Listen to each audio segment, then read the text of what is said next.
Hello, my name is Muhi Saleh, and I would like to share with you an article that I just published today regarding the ongoing war in Sudan under title Reconciliation Letter to Sudanese Nationals. The ongoing war in Sudan has caused lots of social, economic, and mental issues for many Sudanese who are already experiencing systemic and social exclusion.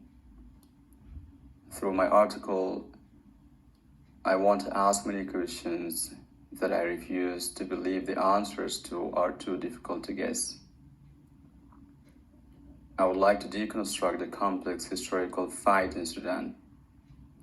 My motive to write about this sensitive matter is driven from my frustration over the continuous hate speech being circulated in the Sudanese social media platforms.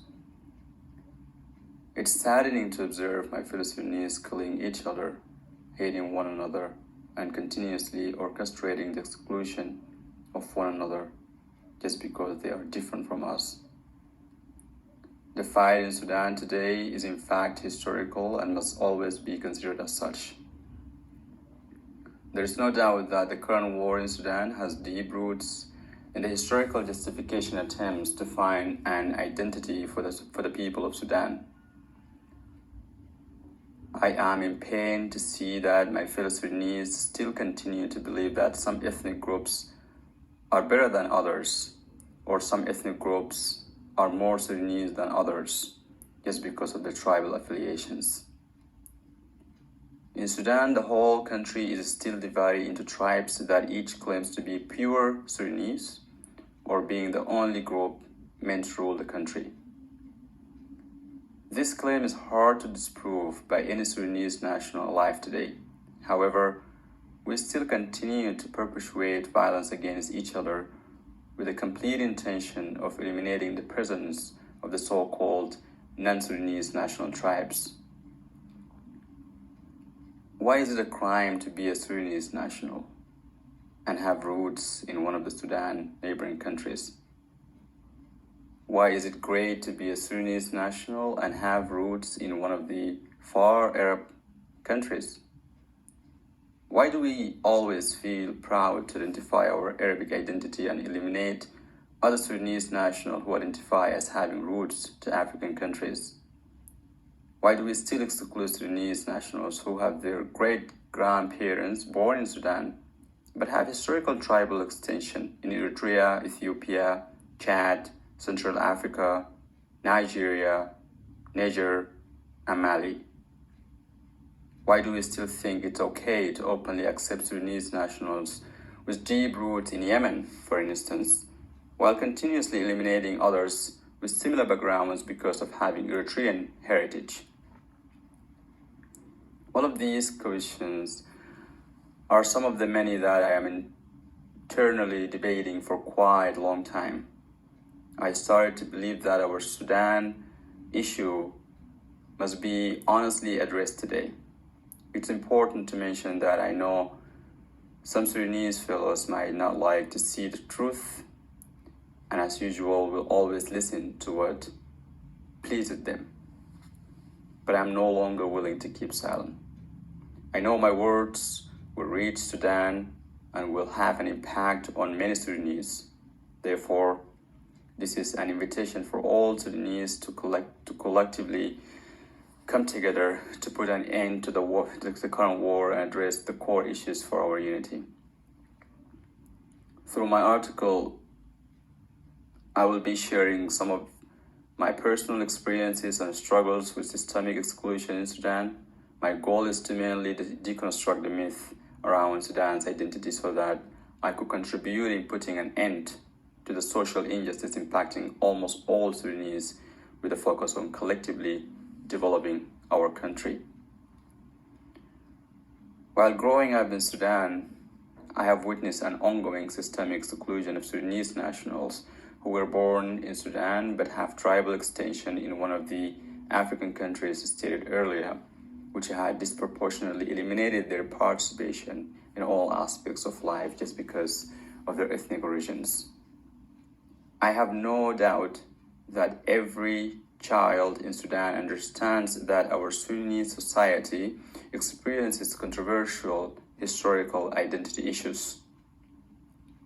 Why can't we face our core issues in Sudan? Why do we still lie to ourselves?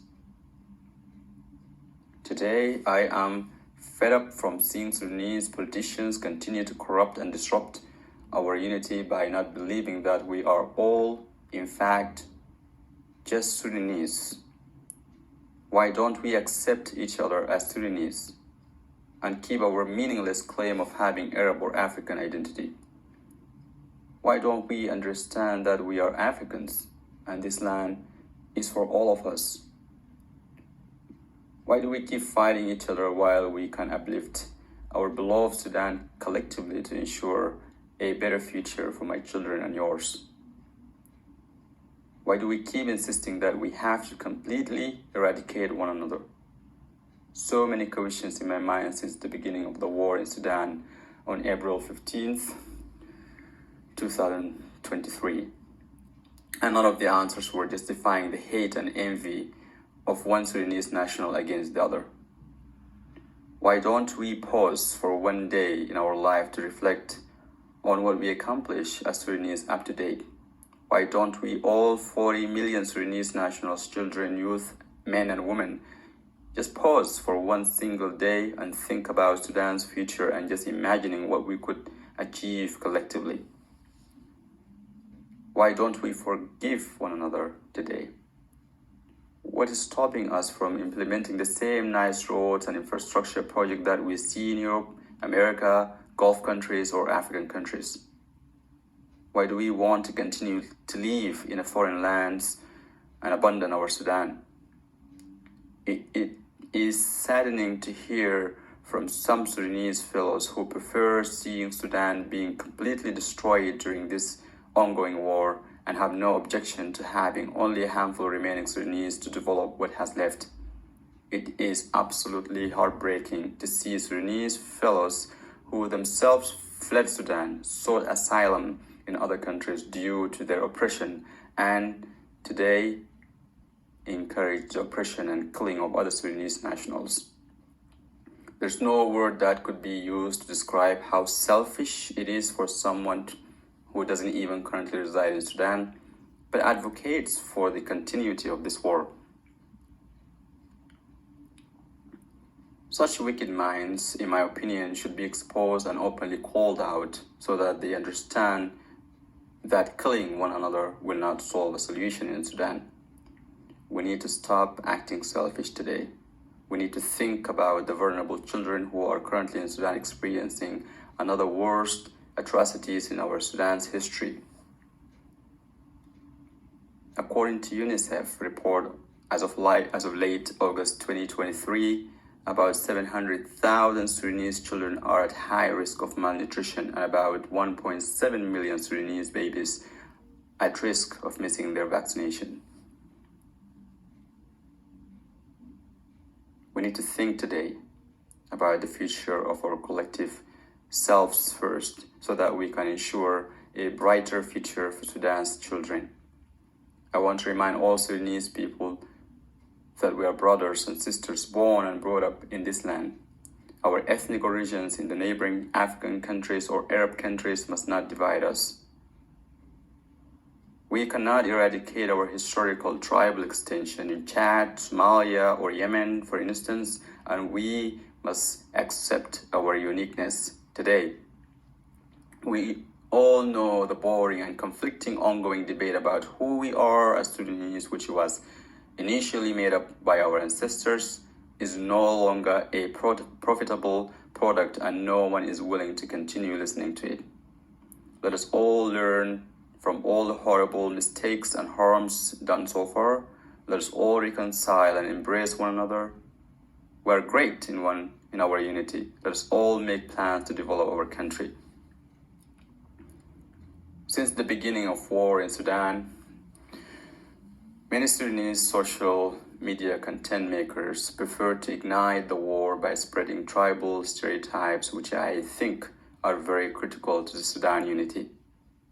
I would further argue that one of the main issues that led Sudan to continue being in wars since its birth is due to the ongoing systemic oppressions, ongoing accusations of certain tribal groups of being non-Sudanese, and or the intentional systemic exclusion of certain Sudanese ethnic groups from claiming their Sudanese identity. This is a fact that no two Sudanese individuals would disagree on it. However, what if we forgive each other and reconcile? Will Sudan recover, prosper, and stand high? I started to think of deviating from only accusing and blaming our Sudanese leaders and their contributions to causing mass destruction to Sudan's infrastructure by blaming myself too. I would like to introduce an initiative that would indeed bring substantive changes and therefore solve all the issues that are facing us as Sudanese. My life experience with oppression as a Sudanese taught me to openly forgive all individuals who cause direct or indirect harm to me.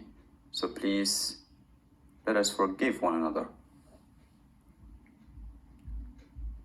To my fellow Sudanese in diaspora, I invite all of you to start thinking positively so that we transform our country to be as good as the country you currently live in. For many of us, we were given no choice but to leave Sudan. And now it is the right time for us to reflect on what we saw somewhere and apply it in Sudan. We don't have to be famous or rich in order to make a positive change. I am confident that all Sudanese in the diaspora are capable of planting at least 100 trees just in their communities or villages. Why don't we start from here and stop fully blaming our leaders?